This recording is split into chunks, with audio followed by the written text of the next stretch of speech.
Iran ಇಸ್ರೇಲ್ನಲ್ಲಿ ಮತ್ತಷ್ಟು ತೀವ್ರಗೊಂಡ ಯುದ್ಧ, ಮಧ್ಯಪ್ರಾಚ್ಯದಲ್ಲಿ ಸಿಲುಕಿರುವಂತಹ ಕನ್ನಡಿಗರ ರಕ್ಷಣೆಗೆ ಕ್ರಮ. ಕೇಂದ್ರ ಸರ್ಕಾರಕ್ಕೆ 200 ಕನ್ನಡಿಗರ ಪಟ್ಟಿ ರವಾನೆ ಮಾಡಲಾಗಿದೆ.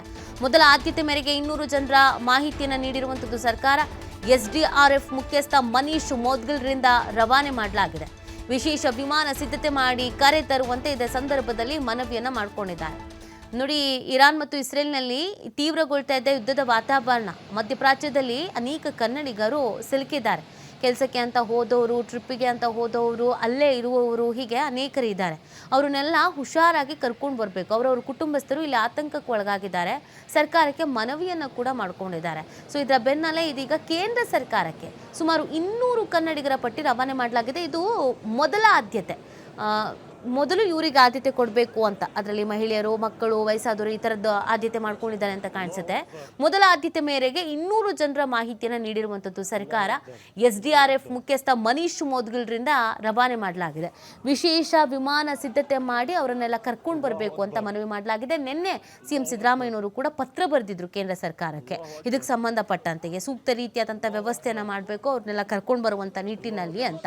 ಇದೀಗ ಆ ಪಟ್ಟಿಯನ್ನು ರವಾನೆ ಮಾಡಲಾಗಿದೆ. الله أكبر. زيادة هل من المصابين هي الضربة؟ الله أكبر. إذا في صاير شيء خبر خلاص زمان. ಮಾಹಿತಿ ನೀಡ್ತಾರೆ ನಮ್ಮ ಪ್ರತಿನಿಧಿ ಗಣೇಶ್. ಇದೀಗ 200 ಮಂದಿಯ ಪಟ್ಟಿಯನ್ನ ಕಳಿಸಲಾಗಿದೆ ಅಂತ ಹೇಳಲಾಗ್ತಾ ಇದೆ. ಸೊ ಇದಕ್ಕೆ ಸಂಬಂಧಪಟ್ಟಂತೆ ಪತ್ರದಲ್ಲಿ ಏನೆಲ್ಲ ಉಲ್ಲೇಖ ಮಾಡಲಾಗಿದೆ? ಸಿಎಂ ಕೂಡ ನಿನ್ನೆ ಪತ್ರ ಬರೆದಿದ್ರು. ಇದೀಗ ಏನು ವ್ಯವಸ್ಥೆ ಆಗ್ತಾ ಇದೆ? ಖಂಡಿತವಾಗಲೂ ಮಧ್ಯಪ್ರಾಚ್ಯ ದೇಶಗಳಲ್ಲಿ ಯುದ್ಧದ ವಾತಾವರಣ ಇರುವಂತದ್ದು. ಇರಾನ್ ಮತ್ತೆ ಇಸ್ರೇಲ್ ನಡುವಿನ ಏನು ಯುದ್ಧದ ಕಾರ್ಮೋಡ ಕವಿದಂತ ಹಿನ್ನೆಲೆಯಲ್ಲಿ ಬೇರೆ ಬೇರೆ ಅಂದ್ರೆ ದುಬೈ ಮತ್ತೆ ಅರಬ್ ಕಂಟ್ರಿಗಳಿಂದ ಬರ್ತಾ ಇರುವಂತಹ ಭಾರತೀಯರು, ಅದರಲ್ಲೂ ಕೂಡ ಕನ್ನಡಿಗರಿಗೆ ಸಾಕಷ್ಟು ತೊಂದರೆಗಳನ್ನ ಕಳೆದ ಒಂದು 4 ದಿನಗಳಿಂದ ಆಗ್ತಾ ಇದೆ.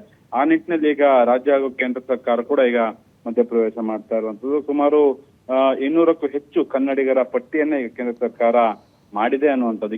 ಈಗಾಗಲೇ ನಿನ್ನೆ ಒಂದು ದುಬೈಯಿಂದ ಫ್ಲೈಟ್ ಬಂತು. MLC ಭೋಜೇಗೌಡ ಸೇರಿದಂತೆ ಶಾಸಕರು, ಸಂಸದರು ಹಾಗೇನೆ ಒಂದ್ ರೀತಿಯಲ್ಲಿ ಹಿರಿಯ ನಾಗರಿಕರು ಕೂಡ ದುಬೈ ಏರ್ಪೋರ್ಟ್ ನಲ್ಲಿ ಸಿಲುಕೊಂಡು ಆತಂಕವನ್ನು ವ್ಯಕ್ತಪಡಿಸಿದ್ರು. ಆ ಹಿನ್ನೆಲೆಯಲ್ಲಿ ನಿನ್ನೆ ಮತ್ತು ಮೊನ್ನೆ ರಾತ್ರಿ ಒಂದು ಫ್ಲೈಟ್ ದುಬೈಯಿಂದ ಬಂದಿರುವಂತ ಹಿನ್ನೆಲೆಯಲ್ಲಿ ಕೆಲವು ಪ್ರವಾಸಿಗರು, ಅದರಲ್ಲೂ ಕೂಡ ಕನ್ನಡಿಗರು ಬಚಾವಾಗಿದ್ದಾರೆ.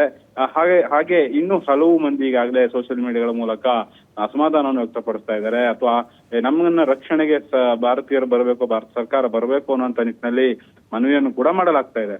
ಆ ನಿಟ್ಟಿನಲ್ಲಿ ಈಗ ಮೊದಲ ಆದ್ಯತೆ ಮೇರೆಗೆ 200 ಮಂದಿಯನ್ನ ಮಾಹಿತಿಯನ್ನ ಪಡೆದುಕೊಂಡಿರುವಂತಹ ಕೇಂದ್ರ ಸರ್ಕಾರ, ಅದರಲ್ಲೂ ಕೂಡ ಕನ್ನಡಿಗರು ಇದರಲ್ಲಿ 200 ಮಂದಿ ಇದ್ದಾರೆ ಅನ್ನುವಂಥದ್ದು ರಾಜ್ಯ ವಿಪತ್ತು ನಿರ್ವಹಣಾ ಮುಖ್ಯಸ್ಥ ಮನೀಶ್ ಮೋದ್ಗಿಲ್ ಅವರ ನೇತೃತ್ವದಲ್ಲಿ ಈ ಒಂದು ಪಟ್ಟಿ ಸಿದ್ಧಪಡಿಸಿರುವಂಥದ್ದು. ಹೀಗಾಗಿ ಇವರ ರಕ್ಷಣೆಗೆ ಈಗ ಕೇಂದ್ರ ಸರ್ಕಾರ ಬಂದಿದೆ ಅಂತ ಮಾಹಿತಿ ಬರ್ತಾ ಇದೆ. ವಿಶೇಷ ವಿಮಾನ ವ್ಯವಸ್ಥೆಯನ್ನು ಕೂಡ ಈಗ ಮಾಡಲಾಗ್ತಾ ಇದೆ. ಅಂದ್ರೆ ಆ ಒಂದು ಅರಬ್ ಕಂಟ್ರಿಯಲ್ಲಿ ಯುದ್ಧದ ವಾತಾವರಣ ಇರುವಂತ ವಿಮಾನ ಹಾರಾಟ ಸಂಪೂರ್ಣವಾಗಿ ಸ್ಥಗಿತವಾಗಿದೆ. ಆ ನಿಟ್ಟಿನಲ್ಲಿ ವಾಪಸ್ ತವರಿಗೆ ಮಾಡಲಿಕ್ಕೆ ಸಾಧ್ಯವಾಗ್ತಾ ಇಲ್ಲ.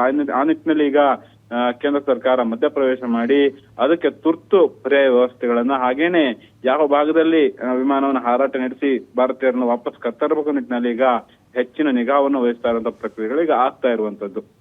ಥ್ಯಾಂಕ್ ಯು ತಮ್ಮೆಲ್ಲ ಡೀಟೇಲ್ಸ್ಗೆ.